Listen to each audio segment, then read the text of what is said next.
Vidéo démonstrative sur la gestion des voies aériennes supérieures chez un patient suspect ou confirmé au SARS-CoV-2 présentant une détresse respiratoire. Nous allons rappeler les particularités de la procédure d'oxygénation et d'intubation dans ce cadre particulier. Il est important de rappeler que ce type de patient est supposé hospitalisé dans une salle individuelle d'isolement, avec des précautions standards et supplémentaires de type air et contact. À défaut d'une chambre à pression négative, on recommande une ventilation normale. La porte de la chambre doit être maintenue fermée et surtout ne pas utiliser la climatisation.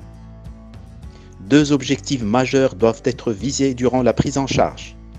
D'abord la protection maximale du personnel soignant et une prise en charge optimale pour le patient. Le personnel soignant doit absolument respecter la tenue vestimentaire recommandée dans ce cas, c'est-à-dire porter une combinaison avec un masque FFP2, des gants, des lunettes, des bottes de protection des pieds à usage unique et des surchaussures. Avant de rentrer dans la chambre, il faut préparer tout le matériel nécessaire, notamment toute la logistique de la ventilation, à savoir le matériel d'intubation, un masque facial transparent, des sondes d'intubation, des guides d'intubation, notamment un guide de Leishman, des sondes d'aspiration, avec les raccords et le système de fixation de la sonde d'intubation. Sans oublier les médicaments d'anesthésie et de réanimation et les dispositifs de perfusion. Ne pas oublier de mettre deux filtres antibactériens hydrophobes, échangeurs d'humidité et de chaleur à usage unique, sur le circuit du patient. Le premier à mettre entre la sonde d'intubation et la pièce en Y du circuit. Le deuxième entre la partie expiratoire du circuit et la valve expiratoire. Important à signaler qu'il faut limiter le nombre de personnel lors de la procédure de gestion des voies aériennes. On peut proposer par exemple 2 personnes. L'objectif est d'éviter les entrées et sorties inutiles de la chambre et limiter le risque de contamination du personnel soignant. Selon les données actuellement disponibles, il n'est pas recommandé d'utiliser les lunettes à oxygène ou les dispositifs pour oxygénothérapie nasale à haut débit, qui favorisent l'aérosolisation et la dispersion des particules virales dans l'environnement, mais plutôt utiliser un masque facial avec réservoir si possible, tout en limitant au maximum le débit d'oxygène délivré.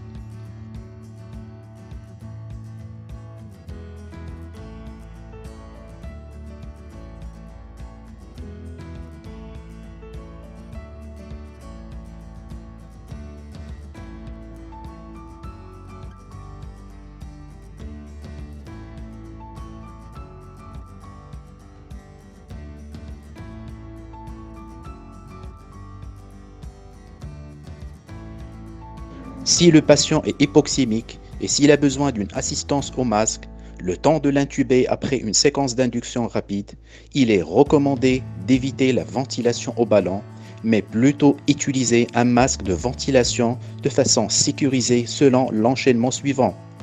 D'abord bien appliquer le masque sur le visage, puis le raccorder au circuit de ventilation.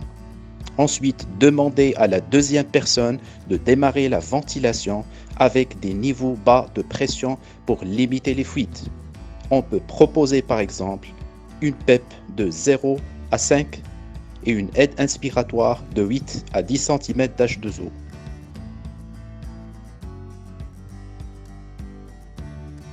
Il est important à rappeler qu'il n'y a pas d'indication à mettre une ventilation non invasive dans ce cadre spécifique de pneumonie virale en dehors des indications bien connues de cette technique.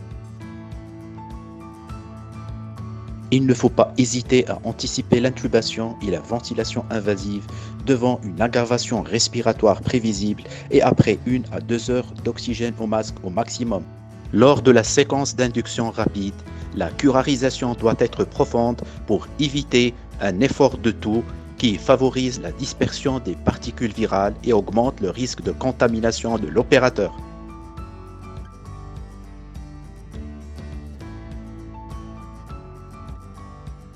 Pour enlever le masque de ventilation, il faut d'abord arrêter la ventilation et attendre l'annulation des débits sur la courbe du respirateur, puis dégager le masque du visage. Il est recommandé que l'accès à la tête pour intubation soit réalisé par un opérateur expérimenté. Pour la procédure d'intubation, il est recommandé d'utiliser un vidéolaryngoscope. À défaut, on peut utiliser un laryngoscope à usage unique, sinon un laryngoscope standard avec une lame métallique. Dans ce dernier cas, il faut prévoir une désinfection du laryngoscope selon la procédure de désinfection recommandée.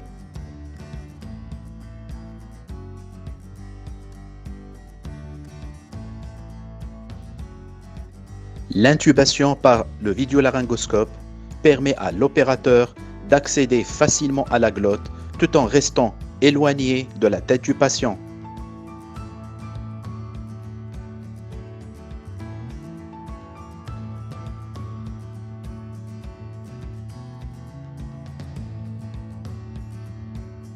Une fois le patient intubé, il faut d'abord gonfler le ballonnet, brancher la sonde d'intubation avec le circuit de la ventilation, puis démarrer la ventilation.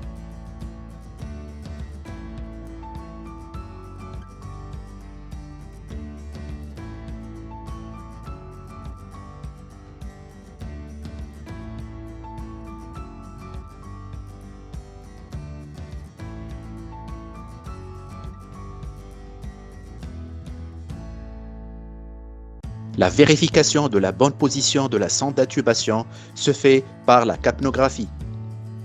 À défaut de la capnographie, on se base sur le degré de soulèvement des deux émichants thoraciques et sur l'aspect des courbes au niveau du respirateur. En cas d'intubation par un laryngoscope, il est proposé de monter la sonde d'intubation sur un guide de Leishman. Ceci va permettre à l'opérateur d'accéder à la glotte tout en restant éloigné de la tête du patient.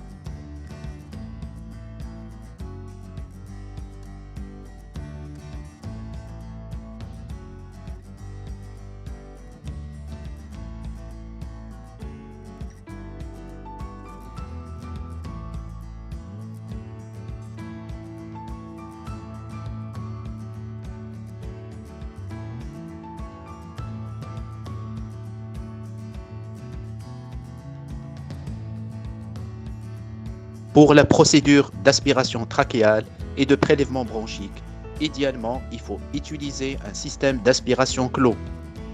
À défaut, on peut utiliser un système d'aspiration standard.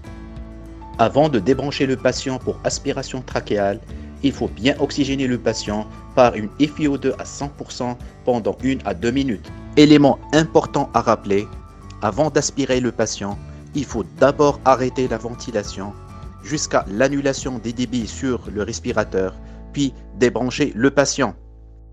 Ensuite, introduire la sonde d'aspiration jusqu'au bout distal de la sonde d'intubation tout en gardant clampé le tuyau d'aspiration. L'aspiration se fait en sortant de la sonde d'intubation. Une fois l'aspiration trachéale terminée, il faut d'abord brancher le circuit de la ventilation sur la sonde d'intubation, puis démarrer la ventilation.